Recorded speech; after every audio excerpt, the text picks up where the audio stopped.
Hi everyone, my name is Dr. Lynn Carey, and today I just wanted to talk about embracing joy and really learning how to receive blessings in life.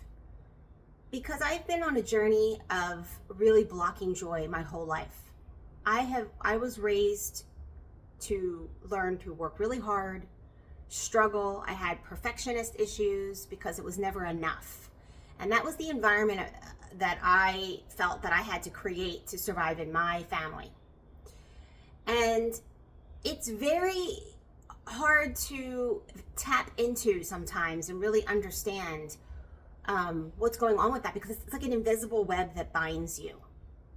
There's this so-called normal, and it's very subtle, but it can come out physically in disease or symptoms in your body when you're rejecting growing, or not even rejecting, but maybe your body starts to express symptoms because it's growing and it's releasing cellular structures and identities that are no longer yours.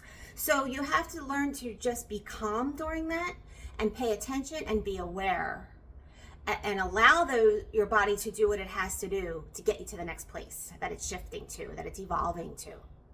But I'll give you one example. I was miserable my whole life until I discovered chiropractic at 19, went to chiropractic school. And not only did the philosophy of chiropractic begin to change my mind, the adjustments start to change my body, all these things happened at once, but I was for the first time around people that I saw were happy and living on purpose. I never had that in my family. If you were to be happy, I didn't even have a role model of true happiness. But if you were to grow out of that certain box, you didn't fit in. So I was thrown into this environment that was just people were living on purpose, becoming their best self, working on themselves emotionally, physically, like thriving. And I became I started to experience that myself. I had a boyfriend that I really liked, a group of friends, stuff to do in a city that I was not used to. And that was my sickest year ever, because I got out of crisis care my first 2 years because I was really in a lot of pain. But then there was a whole nother layer that started to happen to me. Severe headaches, menstrual problems, depression, again, started to creep in because I could not sustain the vibration of being that happy, because I felt like I had to worry about something.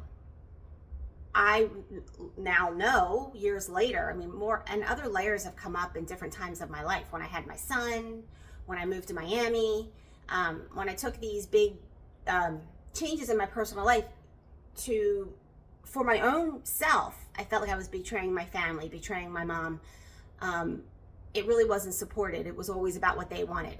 And I also had a very strong, this is the word I wanted to use, is hypervigilance. I didn't find this word till the last couple of years. And I'm like, oh, that's the undercurrent that even through all this spiritual and personal work that I've done, I still feel like I should be worrying about something. And that's what's blocking my success and my money and my thriving again. Because I always get to a certain point and fall back down.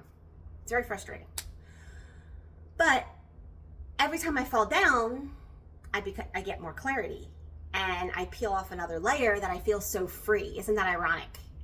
As you work on yourself, you think you're going to be free with success, but sometimes it's in the failure that you feel free, because now it's a blank slate. I failed, but I'm stripped away of all these expectations and things that I put on myself. So now I can really be free and begin again, or just be in the stillness in what you consider failure, because you're really grasping certain things that you need when you're in that position that your mind or spirit, mind, and body could not acclimate to when it's in that higher vibration. So you almost have to go back down to lower to work out those kinks that still are holding you back, and you become stronger and better. What happens is, if you don't do that and you decide to surrender or give into the failure and call yourself a failure and just live a ho-hum life and don't take action towards your next step to rebuild yourself, you definitely will, your body will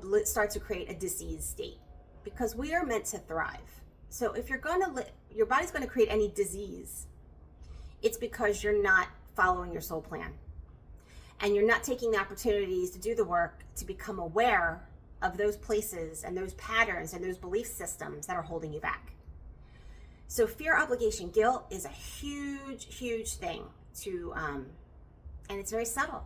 It doesn't look like anything's happening, but it's almost like it's on some subconscious level. When you get to a certain place, your body just wants to pull you back into safety because now you're being seen, you're being heard, you're thriving, and like this is way out of your comfort zone.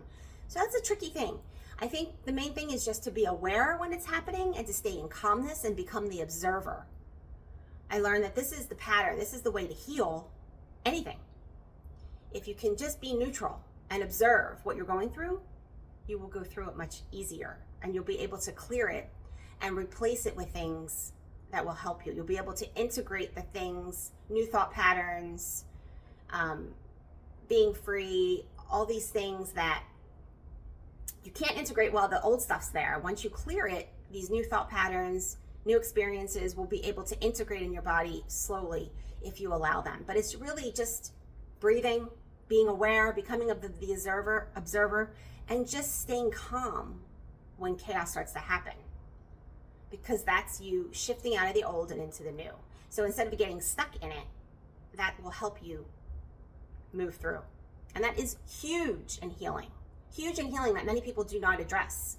They think they want to go to the doctor and just get fixed for whatever the symptom is. But if you don't become your own best doctor and play detective with your mental, intellectual, and emotional state, and how you're growing, if you're really growing on your becoming your best soul path journey, that's where the healing happens. You can stay in what the medical world wants to call symptomatic, so they can drug you and keep you locked in the box.